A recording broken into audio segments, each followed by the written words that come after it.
Dans la Bible, Luc nous rapporte, dans son chapitre 15, 3 paraboles dites par Jésus.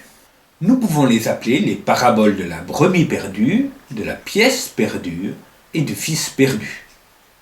Nous pouvons aussi les appeler les paraboles de la brebis retrouvée, de la pièce retrouvée et du fils retrouvé. La conclusion des paraboles est la même. Il y a énormément de joie dans le ciel quand quelqu'un revient vers Dieu. Peu importe qui il est. Et cette joie devrait être partagée par les amis de Dieu sur cette terre. La grande différence entre les deux premières histoires et la troisième s'appelle la liberté de choix de l'être humain, appelée souvent le libre arbitre. Si les deux premières histoires sont racontées en 7 versets, la troisième va être développée sur 3 fois plus de place. La brebis perdue s'est perdue par inadvertance. La pièce de monnaie ne s'est pas perdue par sa faute. Mais dans la troisième, le fils se sépare volontairement de son père.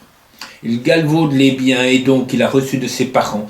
Il arrive dans une impasse.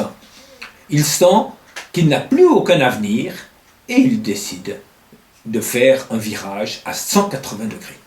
Ce que les chrétiens et les skieurs appellent une conversion. Il décide de revenir vers son père en faisant profil bas. Regardons maintenant l'attitude du père. Dans les deux premières histoires, aussi bien la brebis que la pièce ont un rôle totalement passif. Tout le travail de recherche est fait par le berger ou par la femme qui nettoie sa maison.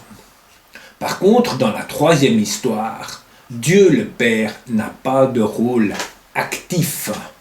Il ne met aucune pression.